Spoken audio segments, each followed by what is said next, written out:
the recording.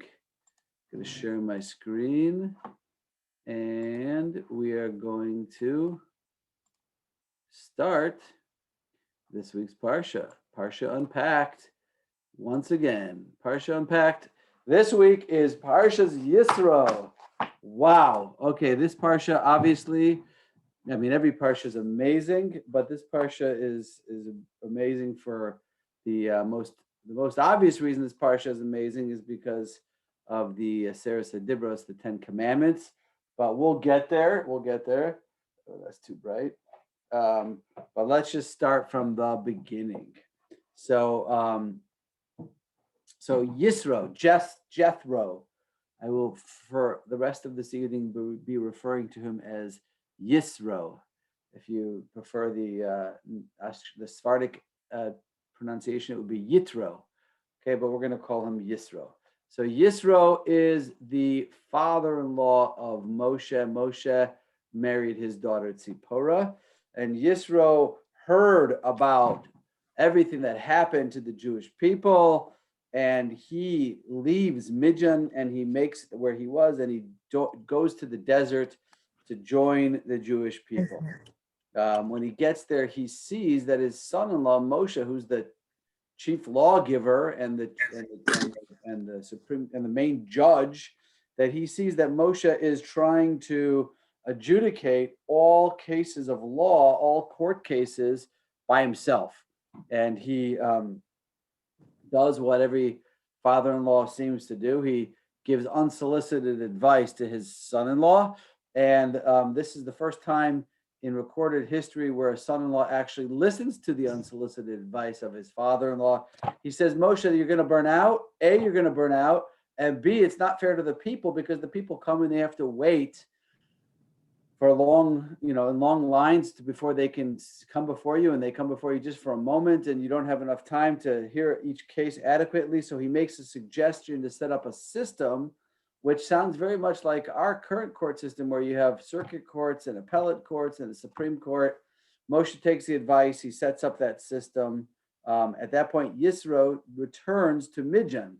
He goes back, and we're told he went back to collect the rest of his family, to convert them to Judaism, and to ultimately bring them back to join the Jewish people. Okay, the next thing we find out is that the Jewish people have arrived at the foot of Mount Sinai, and they are told to prepare for the receiving of the Torah. They're given specific instructions how to prepare for that, how to separate and separate from the mountain and separate from each other in a way of holiness, so that they will be able to receive the Torah in just a few days. And at that moment, the Torah tells us that the purpose of this divine revelation, what is the reason why I'm going to reveal it to you, myself to you on the mountain of Sinai? What is the reason why I'm going to give you the Torah? And with this statement, we see that Hashem has defined the mission of the Jewish people. So first he says, you have seen what I did to the Egyptians, how I bore you on eagle's wings and brought you unto me. And then he says, now, then if you obey me faithfully and keep my covenant, here we go, you shall be my treasured possession among all the peoples. Indeed, all the earth is mine. And here is the statement, you shall be to me a mamlechet kohanim v'goy kadosh, a kingdom of priests and a holy nation. So I like to think of this sentence as the mission statement of the Jewish people. Vatem tiyu li, you shall be to me mamlechet kohanim, a kingdom of kohanim, v'goy kadosh, and a nation of priests. So what does this mean? There's this sentence, this phrase. So many of you are familiar with the writings and the philosophy of Abraham Isaac HaKohen Kook. He was the first chief rabbi in Israel before the founding of the state of Israel. And he explains that the Jewish people have a twofold mission. Let's just go back for 1 second and look at that last part of the sentence again. I'll I'll show you what I'm referring to. You shall be unto me a kingdom of priests and a holy nation. So there's two parts to that statement: a kingdom of priests and a holy nation. So he breaks it down.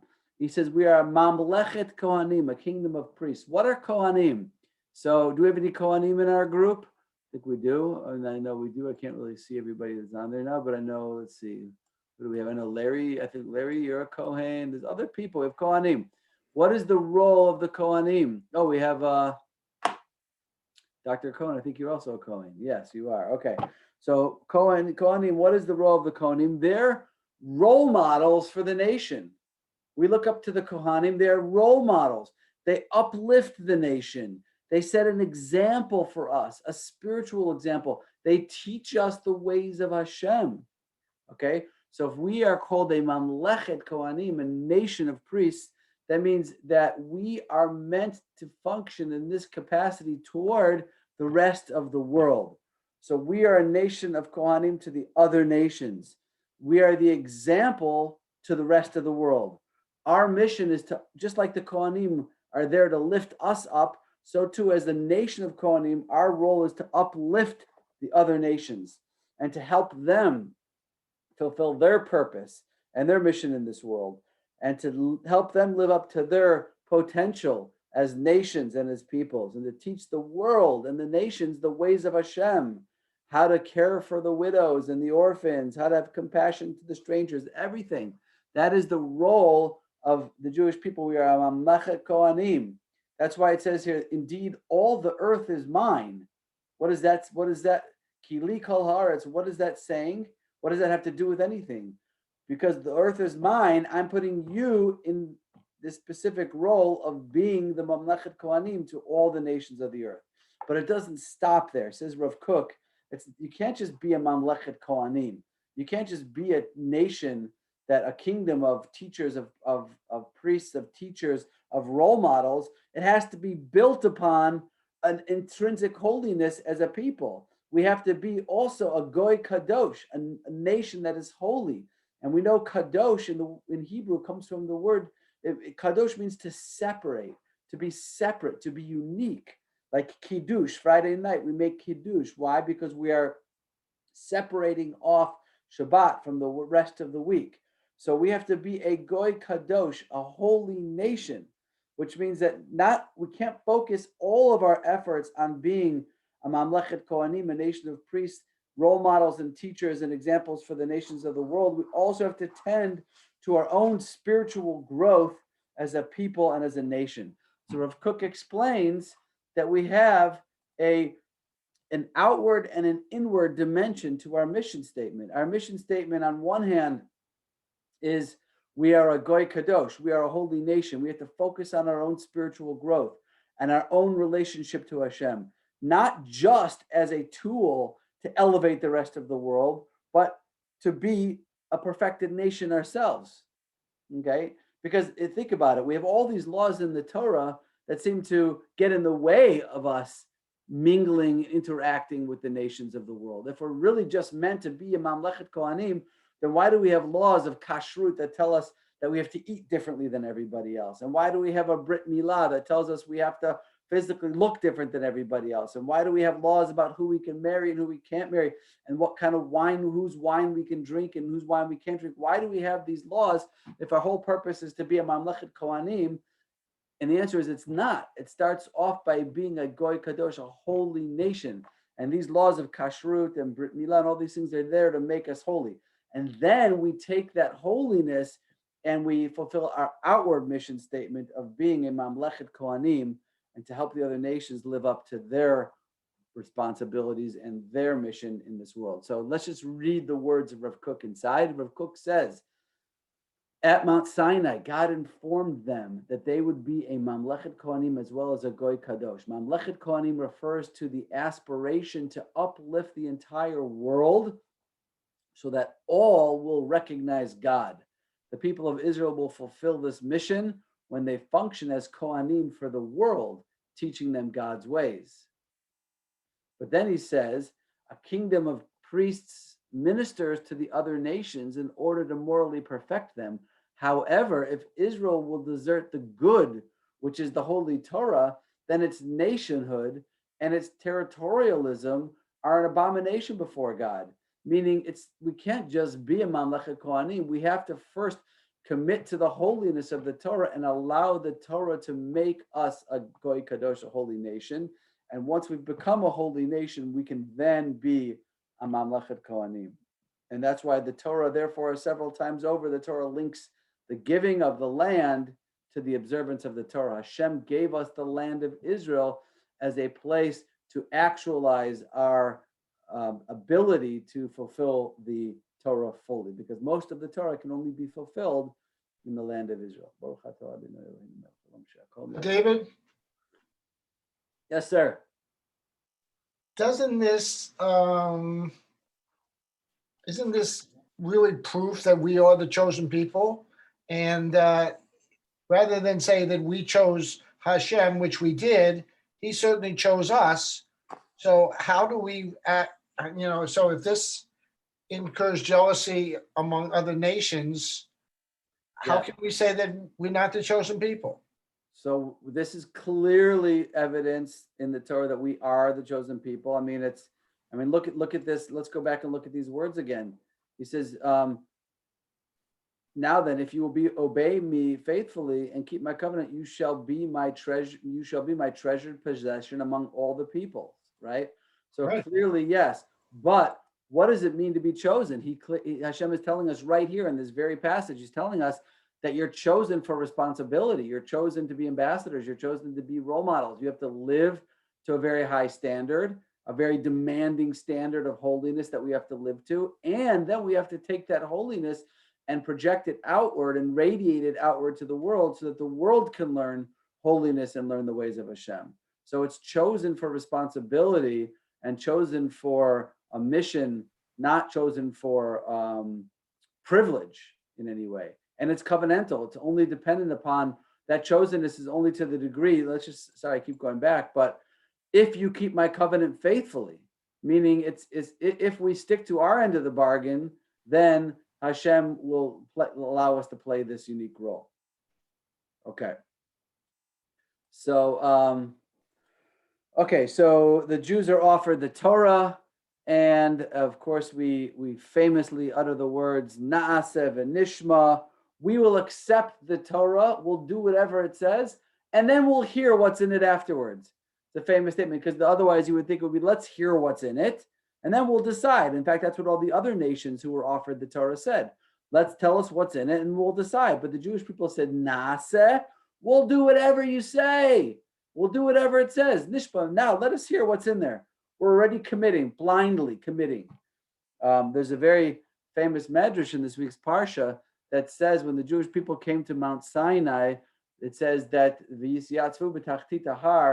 pasuk says, the verse says that they camped underneath the mountain, and Rashi, quoting this very famous medrash, says, Kaf alem harke gigis, that Hashem held the mountain over their heads and said to them, either you accept this Torah now, or I'm going to drop the mountain on your heads and you're going to be buried here alive.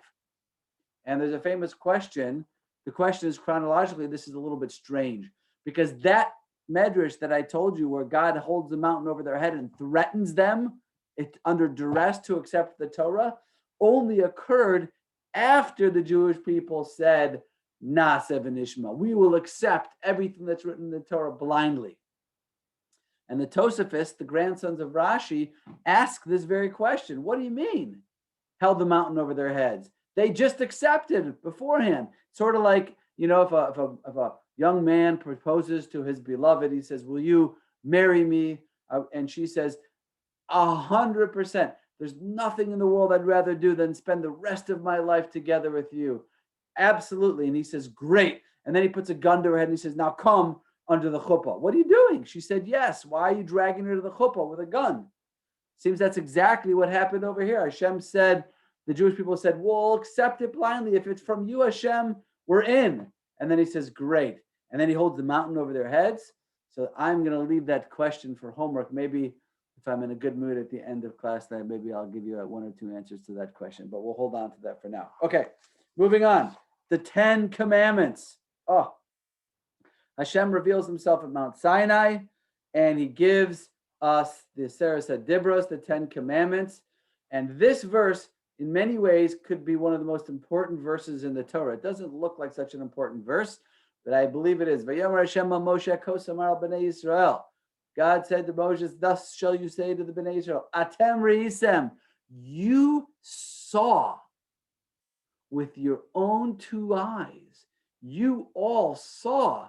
Ki min hashamayim dibarti machem. I spoke to you from heaven. Why is this such an important verse? Because every other religion that has ever existed has something in common that Judaism does not. What is it? Every religion, including Judaism, has a story about where there was some interaction between the divine and the humans. Okay? But the commonality between all of the religions is every other religion claims a personal revelation, which means God came to me, and me being Jesus, or me being Muhammad, or me being Joseph Smith of the Mormon religion. Name it, go through the list. God came to me and told me personally that I am now his chosen prophet, and you are to listen to me, and God has changed his mind. He's got a new policy, and here it is. Okay? Judaism doesn't say that. Judaism says God came and spoke to you. Every single one of you, 2.5 million of you stood at Mount Sinai, and God spoke to all of you, which is a big difference. Because if you're making up a religion, you can't tell 2.5 million people, oh, by the way, last night you saw something really cool. Remember, God came and stood on the mountain and revealed himself to you? You can't say that. So if you're making up a religion, you have no choice but to say, God came to me, spoke to me, and told me to tell you. But if you're God, you're not going to reveal yourself in that way. You're going to reveal yourself to everybody. And by the way, the most compelling point, and I want to move on because this isn't the purpose of the class tonight, but the most compelling point over here is that Muhammad, Joseph Smith, Paul, Jesus, they all agree. They all agree that God gave the Torah to the Jewish people in front of everybody and delivered his policy to mankind in a national revelation. But then they say, but he changed his mind and personally told me.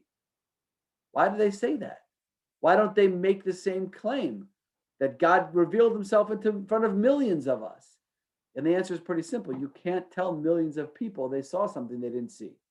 So this is a very important verse in the Torah. This is the national claim of national revelation that never took place in any other religion and never will. Okay, moving along, the 10 Commandments. So Hashem reveals the 10 Commandments. I am not going to talk about the 10 Commandments tonight. It's too much to bite off in one night. We did a 20-part series on the 10 Commandments. They're all available on the website, l'chaimcenter.org. Go to the library tab.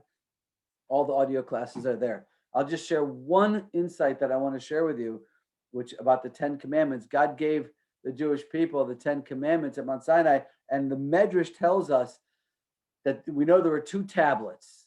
The tablet on the right hand, the first 5 commandments are the commandments that are, we call man to God mitzvot, the mitzvahs that have to do with our relationship between us and God.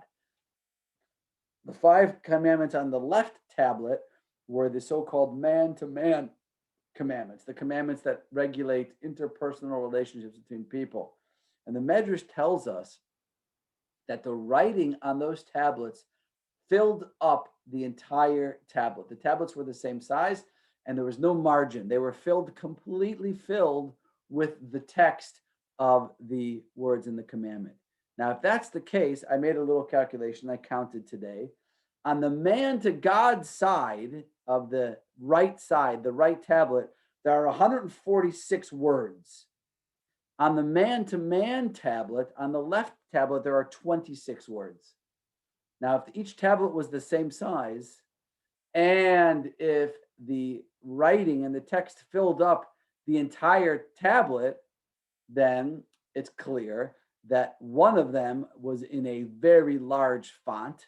The man-to-man mitzvahs were in like a 72 font, and the man-to-God mitzvahs must have been in like a 8 font or a 10 font. Okay, so Now, if that's the case, then if you picture the scene when Moshe's coming down from the mountain, he's holding these two tablets in his hands.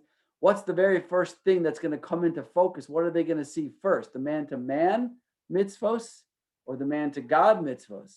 And the answer is clearly the man-to-man mitzvos, because in many ways, they are more important than the man-to-God mitzvahs. But that's a whole discussion, which we'd have to have some other time, and we can go into that. Okay, now, what I want to do is I want to go back, and I want to unpack.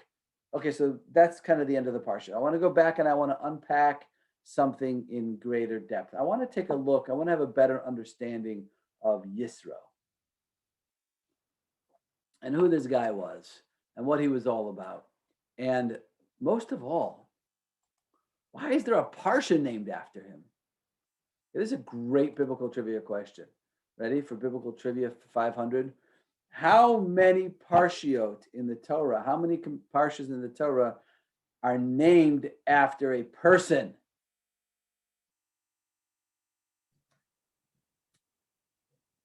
Okay, I counted 7.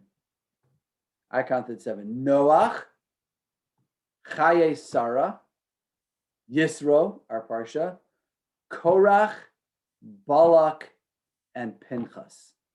Okay, 7 people that have walked this earth that have had a parsha named after them. And some of them not so good. Korach and Balak were not good guys at all. Okay, so there's an entire parsha named after Yisro. And not only a parsha, but the parsha of the 10 Commandments, the parsha of the revelation of Mount Sinai, right? If anything, this parsha should have been called Parsha Sinai or Parshas Hadibros, Parsha of the Commandments, and yet it's called Parshas Yisro, who seems to be a relatively minor guy. He shows up, he gives Moshe a little bit of advice, unsolicited advice on how to run a court system, and then he disappears, and we hardly hear of him again. He had a little cameo, and the whole parsha is named after him. Quite interesting. Okay, and I just also want to point out, this is truly important to understand over here. The verse says, Vayihi mimacharas, and it was the next day. Moshe sat magistrate among the people, while the people stood about Moses from morning until evening. This is right in the beginning of the parsha when it's describing what Yisro saw. He saw a bunch of people lined up, waiting to speak to Moshe. What does it mean, the next day? Rashi says that this next day is referring to the day after the Torah, after Moshe received the Torah. And Rashi says this section is not placed in its chronological order. For this paragraph, commencing with Vayihi mimacharas, and it was the next day, and ending with Moses let his father-in-law go, and Yisro went his way into his own land, was not said before the second year after the Exodus. Okay, so what is Rashi telling us over here? Something very interesting. There's a principle that we know that is true in the Torah. The principle is Ein Mukdam U'Meuchar b'Torah, which means simply the Torah was not written in chronological order. So the Torah was not written to give us a chronology. The Torah was written to teach us values and lessons. So sometimes Hashem decides to put things out of chronological order to teach a specific lesson. Now, the default is we are told, and we are to go under the assumption that the Torah was, if we read something in the Torah, that it is in chronological order, unless we're told differently. That's the default. But if something is placed in the Torah out of its chronology, out of where it belongs chronologically, then we have to ask why. Why was this put here? If this didn't happen, if this story in the beginning of the Parsha, where Yisro shows up, notices Moshe's situation, advises him, has a conversation with Moshe, and then leaves, if that didn't happen until 2 years later, in the second year, long after this point of this is taking place, then why did it get put here? Why did Hashem cut it, copy it from over there, and paste it over here? So that's a very important question. It doesn't belong here.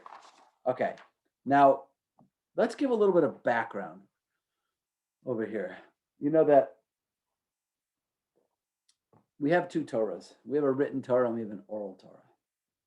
The written Torah are the words in the Torah, the words in Genesis, the words in Exodus, the words that we study. But there's an oral Torah too.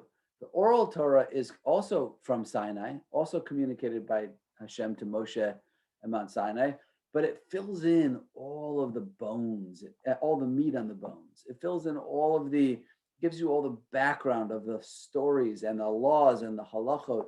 So we have Torah Shabbat Peh, we have the oral Torah over here. So the oral Torah tells us, shares with us some background. There's a Gemara, the tractate Sota, in the Talmud tractate Sota. We find out that Pharaoh of last week's fame had three faithful advisors. He had three people, three consultants, three people on his cabinet that he trusted and asked advice from. And he approached these three advisors with the question of the Jewish problem. How are we going to solve the Jewish problem? Who were these three advisors? The three advisors were Bilam, who we're going to learn about later on in the year. Bilam was a sorcerer, a non-Jewish sorcerer and a prophet. He was a wicked person. He is the one who advises Balak in that Parsha to curse the Jewish people. Eov, or Job in English, was his second advisor. And Pharaoh's third advisor was Yitro, our guy. Okay, so what advice was given? So the Talmud says that Bilam gave the advice to Pharaoh: kill the males, kill all the male men. You got a Jewish problem, so here's what you're going to do: kill all the Jewish boys, all the babies, which is why Moshe was thrown into the river, was hidden in the river, because Pharaoh took his advice. Pharaoh took the advice of Bilam and attempted to kill all the Jewish boys. Then you had the other advisor, Job. What did Job do? Job was opposed to harming the Jewish people. He didn't see any reason to harm them. He was opposed to Bilam's advice. But what did he do? Nothing. He was afraid. He was afraid to speak up to Paro. He was afraid that he would get in trouble if he opposed Paro, and he sat in silence.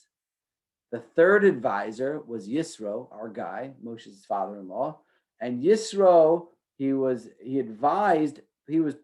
vocally rejected Bilam's advice. He said, absolutely not. You should not do that. The Jewish people are righteous. There's no reason to harm them.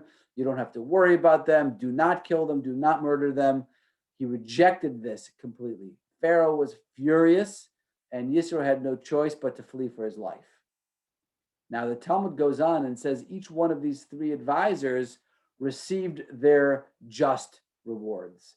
So Bilam, who advised Pharaoh about the Jewish people to kill them, to eliminate them by killing the males, all the male babies.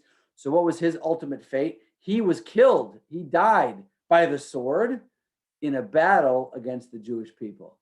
So that's measure for measure. He wanted Pharaoh to kill the Jewish people, and he died in the hands of the Jewish people. Job, who sat in silence and refused to say anything, even though he felt it was wrong.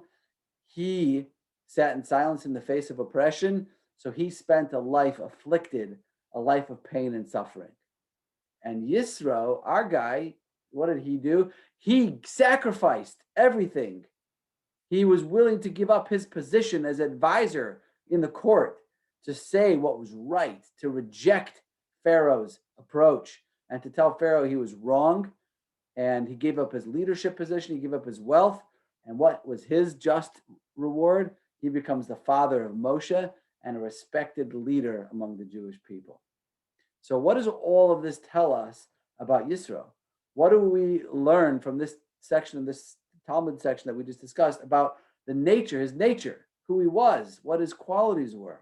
Well, we can see that Yitro was a man of truth. He was a man of values. He was a man who believed in right and wrong and believed in his values and was willing to stand up for what he believed in and was willing to sacrifice for what he believed in, and he was willing to give up everything for what he knew to be good and right and true. That's the quality of the type of person that we're talking about over here. Now, he's referred to in the very first verse in our Torah as a Kohen Midjan, as a priest of Midjan. And this is referring to the fact that we'll see soon that he started off as an idolater. He was an idolater. He served the Talmud tells us that he served every form of idolatry that existed. He tried out every religion that was around. He dabbed in every form of idolatry until finally he gave it all up. And by the way, how do we know that? Because it says over here that Yitro says, now I know that the Lord is greater than all gods. Yes, by the result of their very scheme against the people. Now, how does Yitro know that Hashem is greater than all the gods? Rashi tells us that from here we know that he had a full knowledge of every idol in the world, that he left no idol unworshipped. Okay, he served every form of idolatry.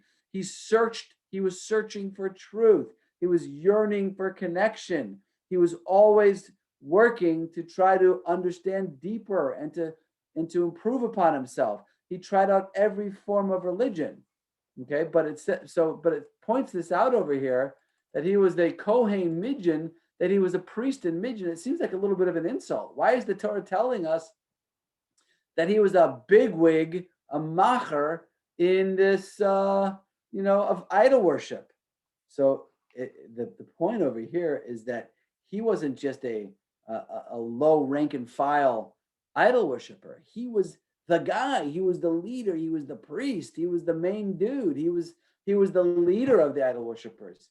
But when he came to his conclusion and understood what he understood, that there's one God and there's only one God, he gave it all up.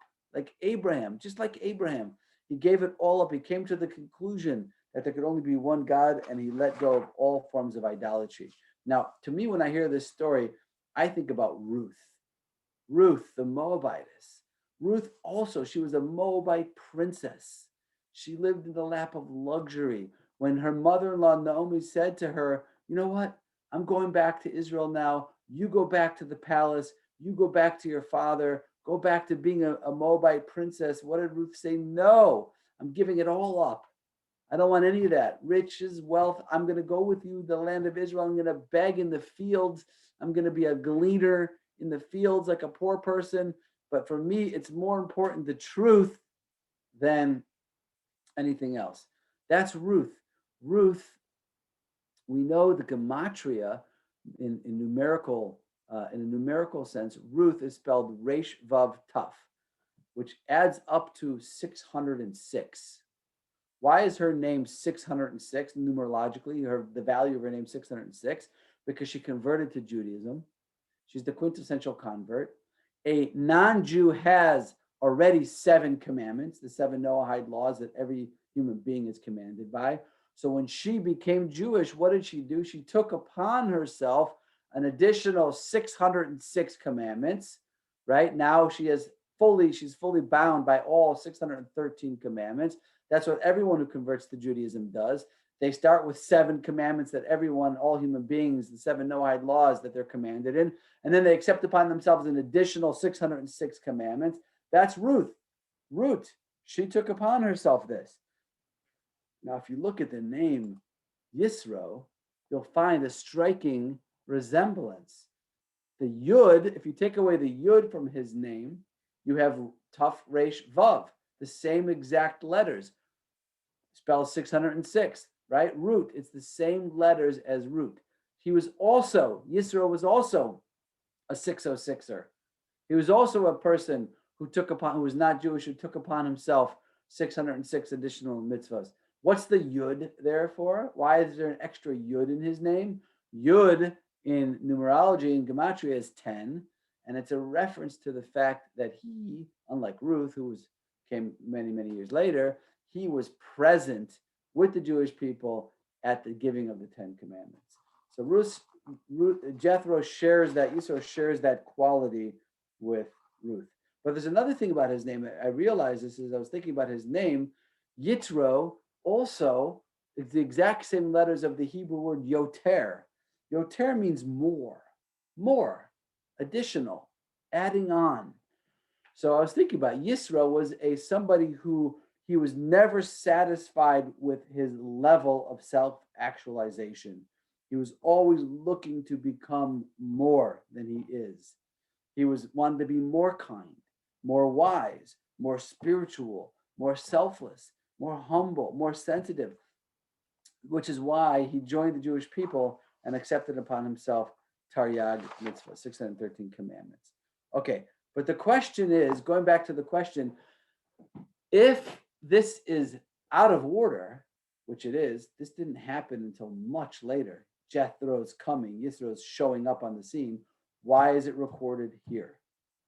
So the commentaries explain that this incident was chosen and placed in this particular location because it is the perfect introduction to what is about to follow. What's about to follow?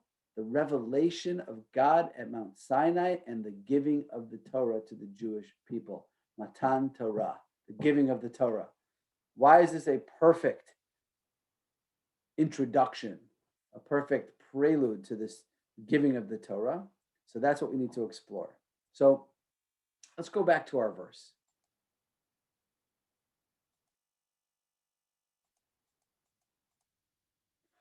Vayishma Yisro. Yisro heard.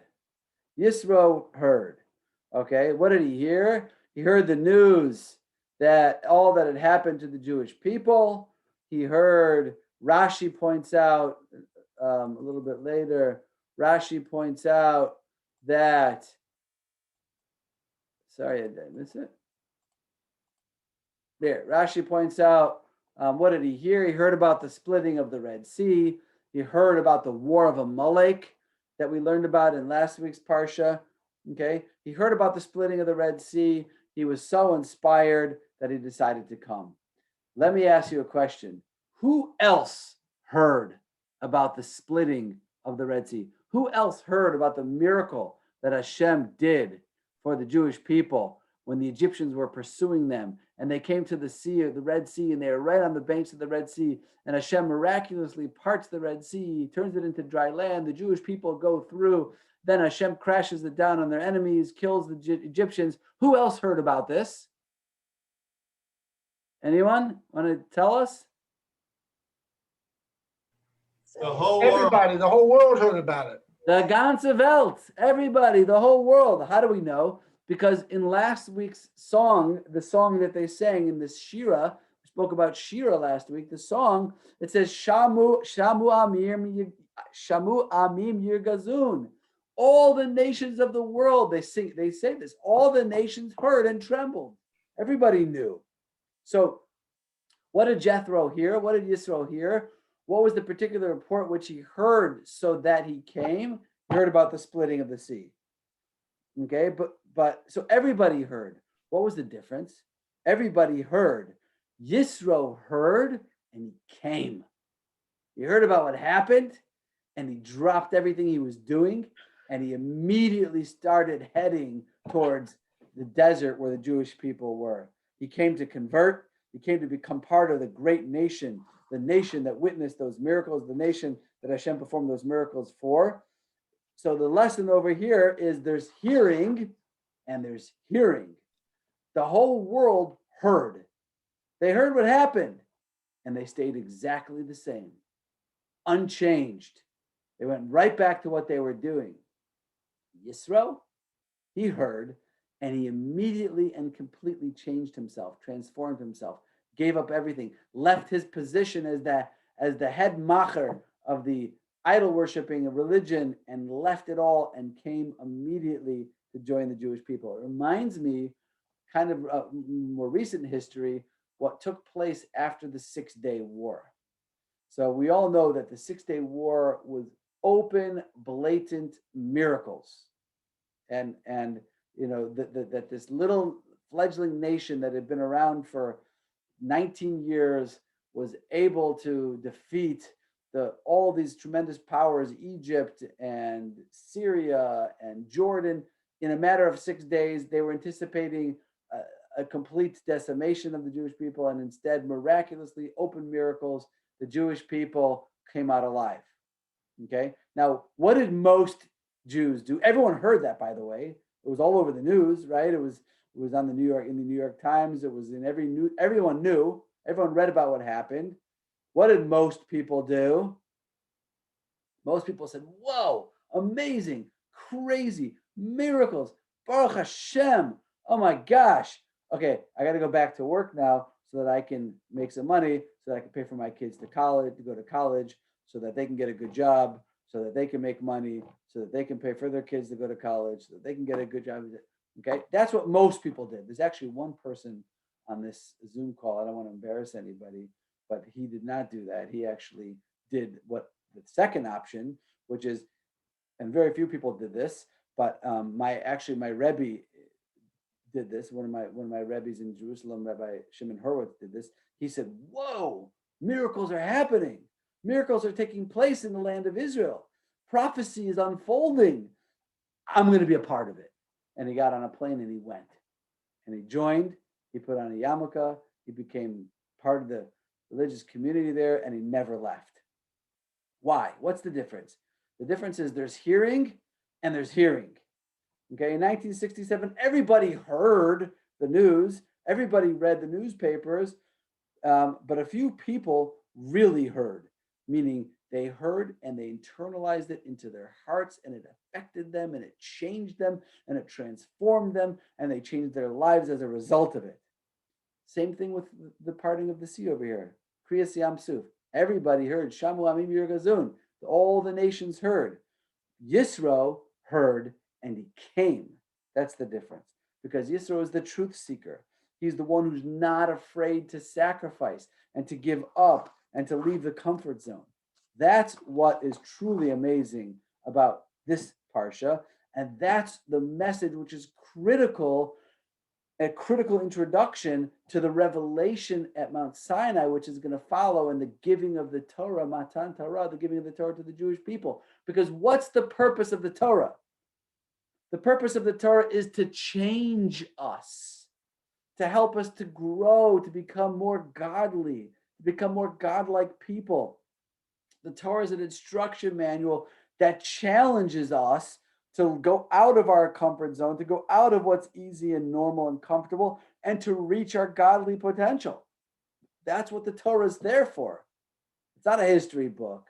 It's not a Bible. It's there to change us. But in order to allow the Torah to reach its goal of changing us, of penetrating us, of challenging us to become more godlike, we have to allow it to penetrate us. We have to allow it to penetrate our being. Torah has to be transformative. If I'm learning Torah and it's not transforming me, I'm not learning Torah, right? The purpose of learning Torah is not, wow, that's fascinating, or wow, that's helpful. But the purpose of learning Torah is I have to become a more godlike person. I have to become a completely transformed person. And in order to do that, I need to open my heart, and I need to allow the Torah to penetrate me. I need to hear, not just with my ears, but hear with my heart. That's why Vayishma Yisro is the perfect introduction. That's why Hashem takes it, cuts it from where it really belongs, which is way later in the story of Exodus, and moves it over here and pastes it over here, because it's the perfect prelude and introduction to what's about to follow. Okay, so, and I want to just also mention that I was struck when I was thinking about this morning. I was struck by how perfectly this contrasts with something that we were talking about 3 weeks ago. When I spoke about a few weeks ago, 3 weeks ago, I think I spoke about this verse, which shows up over and over again in the first beginning parshas of Exodus. But Yechazak Lev Paro. Paro's heart was stiffened. Velo Shama Alehem. And as a result, He couldn't hear anything. Couldn't listen to anybody. Okay, and I spoke about this idea of confirmation bias, that human beings have a tendency, hardening our heart means that we're not being open to new ideas. We're not being open to leaving the echo chamber that we put ourselves in, the media that we consume, the podcasts that we listen to. We're not open to leaving that little tiny little echo chamber, and instead we prefer to operate with confirmation bias. We learn things, new things. If they confirm what we already believe, we accept them. If they in some way contradict what we already believe, we reject them or deny them or ignore them. That's paro. And paro, as I've pointed out before, is the Yetzer Hara. Paro is an allegory, is a symbolic of the Yetzer Hara, that negative side of us that doesn't want us to grow, that doesn't want anything to penetrate us. So what do we do? V'yechazak lev paro. Paro, the Yetzer Hara, hardens our hearts, v'lo shama alehem, and we don't hear anything. We don't hear anything. Yisro is the exact opposite. V'yishma Yisro. Yisro heard. And not only did he hear, but he came, he responded. So he showed a willingness to change. Okay. And we have to be like Yisro. We have to say, I am willing to challenge my assumptions. I can't be so bought into my opinions and my assumptions and what I've determined up until this point. I'm 50 years old, I'm 60 years old, I'm 70 years old. I've made my opinions, I've made up my mind. No, as long as you're alive, be a Yisro. Open your heart and listen and be willing to challenge yourself, challenge your own assumptions. And you have to be willing to listen and learn from other people and leave that echo chamber and leave that comfort zone area and be like Yisro. That's the lesson over here. We're going to learn next week in Parshas Mishpatim. One of the laws, in fact, the very beginning of the parsha talks about something called an Eved Ivri.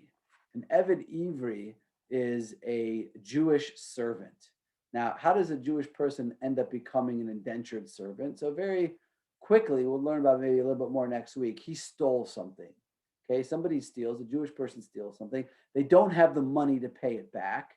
So what the court does is they give them a chance to rehabilitate themselves and to pay back what they stole. So they get sold as an indentured servant for a temporary amount of time to a family, specifically for 6 years. They work for that family for 6 years. The family hopefully rehabilitates them spiritually, and they earn money. They can pay back what they stole.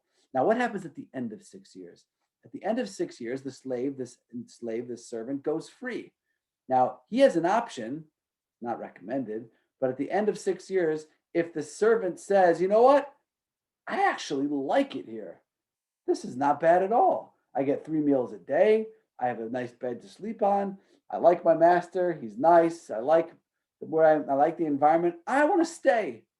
He can do that. He becomes an Eved Nirtza, a long-term servant, and he remains a servant until the Jubilee year comes. There's a little procedure, a little ceremony that takes place. Very weird, strange. They take him, they bring him up to the doorpost. They take an awl and they bore a hole through his ear, and he's called this forever servant, and he serves until the Jubilee year comes. I don't want to go into all the details about this now, but there's a couple of interesting symbolic points over here that I want to share with you. One is, why do they do this on the doorpost? Why do they take him to the doorpost? So the doorpost is where the hinges of the door are, right? It's where the opportunity for the door to fly open takes place, at the doorpost. So the doorpost symbolizes the fact that the door has been opened. You have been freed. You're allowed to leave now. You can leave the confinement. You can leave the servitude. You're no longer a slave. Go. Okay. And instead of taking opportunity to walk out the door has been opened, the hinges have opened, and the hinges have swung and the door is open. You say instead, you know what? It's comfortable here. I don't know what's out there. There's an unknown out there. I don't know what it's like out there. I'm afraid to leave. And he decides to stay. Now, does that sound crazy? It sounds a little bit crazy, but you do know that we do this all the time. Every day we do this. We stay in jobs that we don't like. We stay in relationships that are harmful to us. We stick with bad habits that are holding us back. Why do we do that? Because we know them. It's comfortable. This is how I know. This is what I do. This is what I know. I don't know what's out there. I don't know what's out beyond this job. I don't know what's beyond this relationship. Yes, it's an abusive relationship. It's a harmful relationship, or my habits. This is what I know. Yeah, I want to be better. I want to change, but it's scary on the other side. I don't want to be out of a job. I don't want to be all alone. So we're just like this Evid. We're in many ways we're just like this Evid who chooses to stay inside of confinement. Why the ear? Because the ear is the part of the person by Yishma Yisro. You hear with your ears. The ear has the ability, it's the portal to change a person. If I hear something with my ears and it goes in and it transforms me and it penetrates me, it can change me. This person's afraid of change. This person doesn't want to change. How good can it be to be a servant? He's not in control of his own time. He's not in control of his own destiny, but he doesn't want to change. He's afraid to change.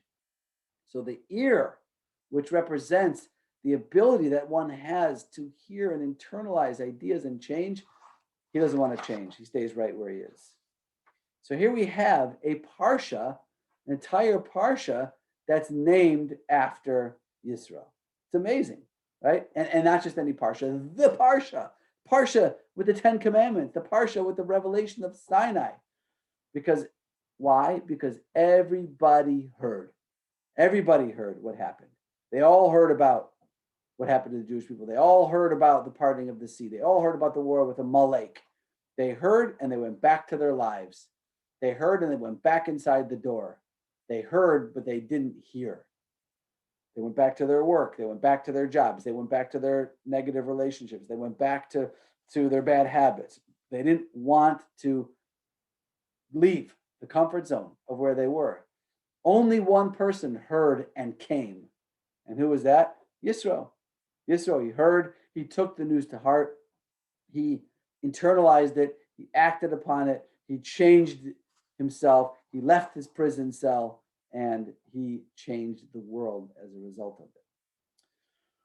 Okay, I want to talk about one last point, and then we'll wrap it up, and then we can have some time for discussion. So I want to go back to that Rashi for 1 minute. Did I miss it? Yeah. So what did he hear? Rashi tells us he heard two things. He heard, Yisro heard about the splitting of the sea, and he heard about the war with Amalek. And he heard those two things, and he says, "That's it. I don't want to be a macher and midjan anymore. I'm going to join the Jewish people." Okay. So I have a question. It's not my question. It's a famous question. The parting of the sea, splitting of the Red Sea, that makes total sense to me. You know, he heard about the parting, the miracles, and he says, "Wow, these people must be special." Hashem creates an open miracle for them. And not to mention the 10 plagues, which he heard about, of course, the splitting of the sea. Wow, I want to be a part of this people who Hashem performs open miracles on their behalf. I'm all in. I'm going. Okay. But what about the second part? Milchamas Amalek. You heard about the war with Amalek. Why would that be a motivator for him to come? If anything, that should deflate him.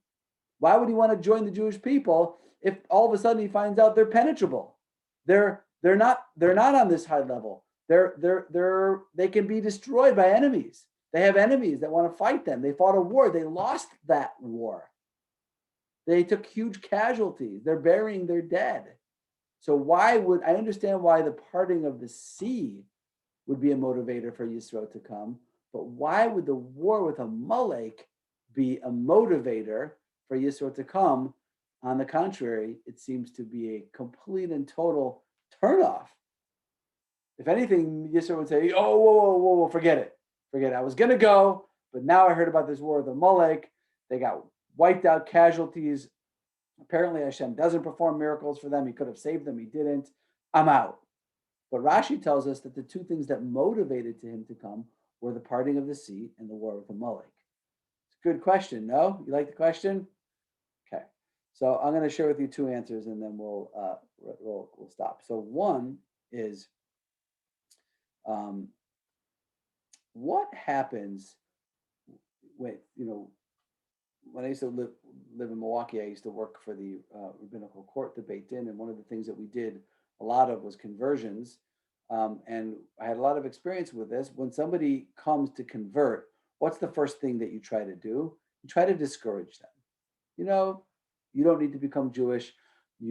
Hashem loves everybody. You can be not Jewish. You can keep the 7 mitzvahs of Noah and be a good, righteous person, have a share in the world to come. Why do we do that?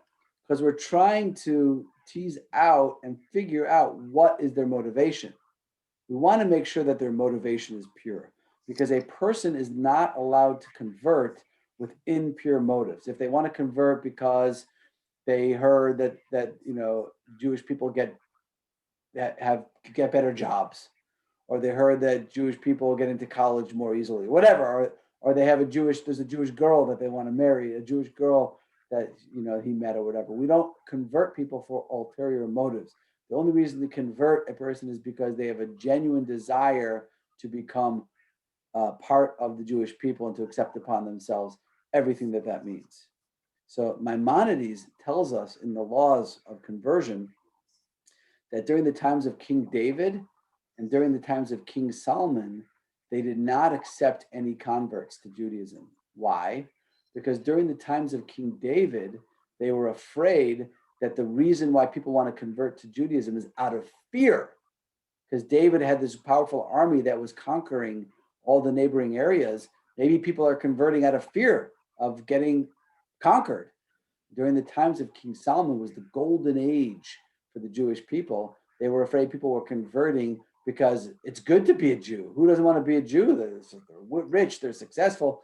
No converts during those 2 periods of time. That Maimonides also points out that when Mashiach comes, in the end of the time, when Mashiach comes, there'll be no more opportunity for people to convert to Judaism, because by that point, who's not going to want to be Jewish? There's all the ulterior motivation in the world to become Jewish at that point. So Yitro, what happens with Yitro? Yitro hears about the splitting of the sea. And he says, wow, open miracles, the 10 plagues, the splitting of the sea. This nation must be amazing. Open miracles. Hashem performs open miracles on their behalf. I got to become part of the Jewish people. And he's about to go, and he says, wait a minute. There's a problem over here. If I come now, people are going to think they're not going to accept me as a convert, because they're going to think, who doesn't want to be Jewish right now? The Jewish people just witnessed the greatest miracle in history, the parting of the Red Sea. He says, I'm going to wait. I'm going to wait until there's a low point, until something bad happens. And he waits until the war with Amalek takes place. Now the Jewish people are at a low point. They're vulnerable. They clearly have enemies. This is a low ebb in Jewish history. The Jewish people are burying their dead. And now Yisro comes so that nobody will suspect him as having ulterior motives. That's one answer. But I want to give a little bit of a deeper answer and a more meaningful answer. And that is, what precipitated the war with Amalek? Why did the Jewish people get attacked by Amalek? What happened? What happened right before? So we know that the Jewish people were kvetching.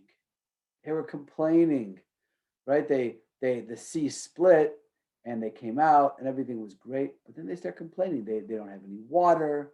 They've run out of water. Things are getting hard. They don't know what to do. And they say they say these words: is Hashem present among us or not?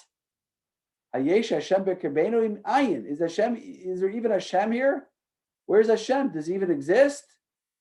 The next verse, Amalek came and fought with Israel in Rephidim. Wow. Meaning the Jewish people had just witnessed, days earlier, had witnessed the parting of the sea. All of a sudden, things get a little hard. They're thirsty. There's nothing to drink. And they complain and they say, is Hashem present among us or not? The result of that is Amalek comes. Amalek is the enemy of the Jewish people who attack the Jewish people when they're vulnerable.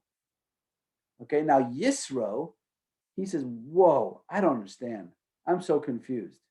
How can a people go from such an incredibly high level of spiritual clarity, like they had at the parting of the Red Sea, a total revelation of godliness, where every single person there, all 2.5 million of them, men, women, and children, became prophets for a moment. How can they go from such an incredible, intense understanding and spiritual clarity, and in a matter of days drop so quickly to the point where they could say, is there even a God in this world? Is Hashem even present or not? Yisro is blown away by this. Okay, how is it possible? How is this possible that they could have dropped like this? So when Rashi says that Yisro, what did Yisro hear? He heard about the parting of the sea and the war with Amalek, and that's why he came. What Rashi's telling us is he heard about the parting of the sea, this incredible moment of spiritual clarity, and then he saw that even though they had reached that level, it was possible a few days later to ask, is Hashem in our midst or not, which led to the war with Amalek. And at that point, Yisro realizes, oh my gosh, I've got to come. Why? Because what is the answer? What's the answer to this question? His question. What's his question? Yisro's question is, how is it possible? How is it possible that the Jewish people saw the parting of, and we can ask this question in many ways. How is it possible that the Jewish people stood about at the foot of Mount Sinai, received the Torah, and then were dancing around the golden calf a few weeks later? Yisro says, how is it possible that the Jewish people stood at the sea, saw the miracles take place at the sea, and then a few days later asked, is there even a God? How is that possible? So what is the answer to that, by the way? So there's a psalm. You know, we all know King David's Psalms. Psalm 23 is a very famous psalm. It's recited at funerals. The next one, Psalm 24, is also, by the way, recited at funerals. And there's a line in there where he says, where David HaMelech says, Mi yaleh bahar Hashem, who will climb the mountain of God? And then he says, Umi yakum bimkom kadsho, and who will stand firm in his holy place? Now, what's David HaMelech, King David, telling us in this third verse in Psalm 24? He's telling us that spirituality happens in two stages. There's stage one, climbing the mountain of Hashem. Believe it or not, that's the easy part. I ascend. I'm inspired. Something wakes me up. I heard an amazing class that inspired me. I went on a trip to Israel. I had an incredible, amazing Shabbos experience. Something woke me up, inspired me, and now I'm on the top of the mountain. Who will climb the mountain of God? Easy. Anyone who gets inspired for a moment, has a moment of clarity and inspiration, that's step one. But that's the easy part. Umiyakum bimkom kadsho. But who can stand firmly in this holy place? Who can sustain that clarity and that inspiration? That's much harder. It's easy to get high.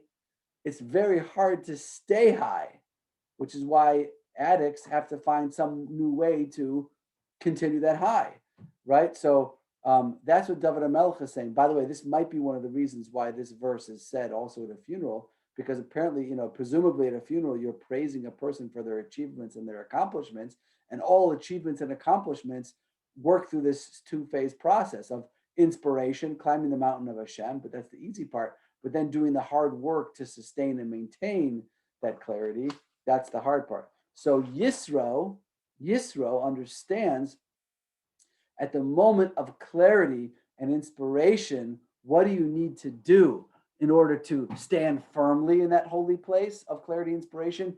You need to act. You need to do something. You need to do something concrete. So Yisro heard, meaning he was inspired.